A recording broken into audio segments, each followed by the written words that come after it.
Good morning सभी को। आज हम पढ़ रहे हैं सेल एवं खनिज। पृथ्वी की परपट्टी अब अनेक प्रकार के सेलों से बनी हुई है। पृथ्वी की परपट्टी बनाने वाले खनिज पदार्थ के किसी भी प्राकृतिक पिंड को सेल कहते हैं।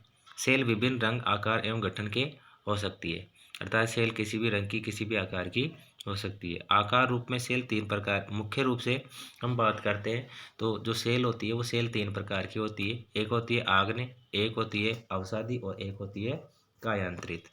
ठीक है।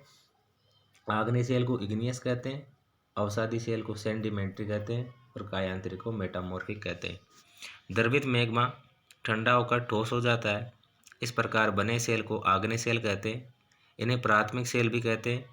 आग्नेय सेल दो प्रकार की होती है, एक होती है अंतर्वेदी और एक होती है बहिर्वेदी। अर्थात वे सेल है जिनका निर्माण अंदर हुआ है वो अंतर्वेदी होती है और जिनका निर्माण बाहर हुआ है वो बहिर्वेदी होती है। क्या आप ज्वालामुखी से निकलने वाली लावा की कल्पना कर सकते हैं? वास्तव में आग की तरह लाल द्रवित मैग्मा की लावा जो पृथ्वी के आंतरिक भाग से निकलकर सतह पर आता है।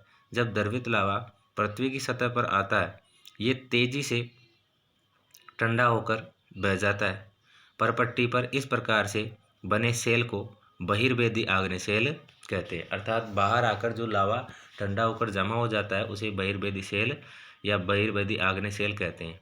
इनकी संरचना बहुत महीन दानों वाली होती है। उदाहरण के लिए बेसाल्ट, दक्कन पठार बेसाल्ट सेलों से बना हुआ है। द्रवित मैग्मा कभी कभी भूपर्पट्टी के अंदर गहराई में ठंडा हो जाता है।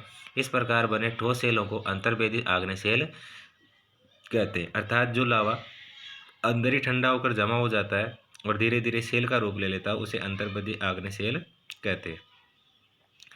धीरे धीरे ठंडा होने के कारण ये बड़े दानों का रूप ले लेता है। ग्रेनाइट ऐसे ही सेल का एक उदाहरण है। लेई मसालों तथा दानों का चूर्ण बनाने के लिए जिन अपकर्षण पत्थरों का उपयोग होता है वे ग्रेनाइट के बने होते हैं। अर्थात अंतर्वेदी सेल का जो उदाहरण है वो ग्रेनाइट है। सेल लुढ़ककर, चटककर तथा एक दूसरे से टकराकर छोटे छोटे टुकड़ों में टूट जाती है। इन छोटे कणों को अवसाद कहते हैं। ये अवसाद हवा, जल आदि के द्वारा एक स्थान से दूसरे स्थान पर पहुंचाकर जमा कर दिए जाते हैं। ये अदृढ़ अवसाद दबकर एक कठोर सेल की परत बनाते हैं। इस प्रकार की सेलों को अवसादी सेल कहते हैं। उदाहरण के लिए बलुआ पत्थर रेत के दानों से बनता है।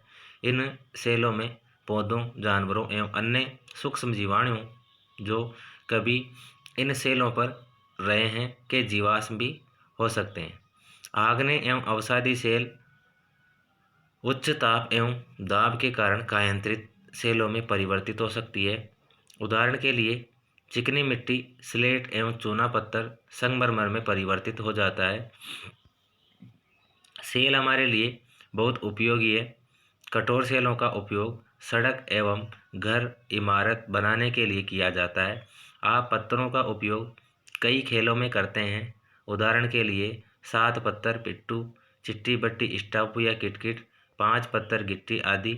आप आप आप अपने दादाजी या दादी, माता पिता या पड़ोसियों आदि से पूछकर कुछ अन्य खेलों की जानकारी प्राप्त कर सकते हैं। तो हम इनकी बात कर सकते हैं। इसके बाद देखिए ये लाल किला जो बलुआ पत्थर से निर्मित है और ये ताजमहल है जो सफ़ेद संगमरमर से बना हुआ है।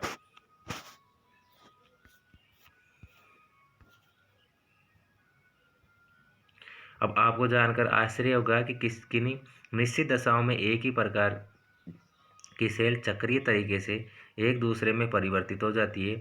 एक सेल से दूसरे सेल में परिवर्तन होने की प्रक्रिया को सेल चक्र कहते हैं। अर्थात एक जो सेल होती है वही विभिन्न तरीके से वो रूपांतरित होती रहती है। आप जानते हैं कि द्रवित मैग्मा ठंडा होकर ठोस आग्नेय सेल बन जाता है। यह आग्नेय सेल छोटे छोटे टुकड़ों में टूटकर एक स्थान से दूसरे स्थान पर स्थानांतरित होकर अवसादी सेल का निर्माण करते हैं। ताप एवं दाब के कारण ये आग्नेय एवं अवसादी सेल कायांतरित सेल में बदल जाते हैं। अत्यधिक ताप एवं दाब के कारण कायांतरित सेल पुनः पिघलकर द्रवित मैग्मा बन जाती है। ये द्रवित मैग्मा पुनः ठंडा होकर ठोस आग्नेय सेल में परिवर्तित हो जाता है। इस तरीके से इसे हम क्या कहते हैं? सेल चक्र कहते हैं। सेल विभिन्न खनिजों से बनी होती है। खनिज प्राकृतिक रूप से पाए जाने वाले पदार्थ है जिनका निश्चित भौतिक गुणधर्म एवं निश्चित रासायनिक मिश्रण होता है। खनिज मानव जाति के लिए बहुत महत्वपूर्ण है। कुछ का उपयोग ईंधन ईंधन की तरह होता है, जैसे कोयला, प्राकृतिक गैस, पेट्रोलियम, अर्थात इनका ऊर्जा के रूप में हम काम में लेते हैं।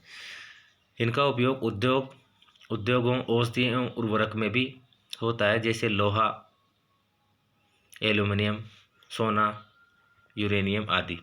ठीक है, तो इस तरीके से ये जो दूसरा लेसन था हमारा ये कंप्लीट हो गया है। ये देखिए आप देख सकते हैं विभिन्न प्रकार के जो जैसे खनिज उनसे बने सामान, कढ़ाई, आभूषण है, तवा, घंटी, हथौड़ा, दीप,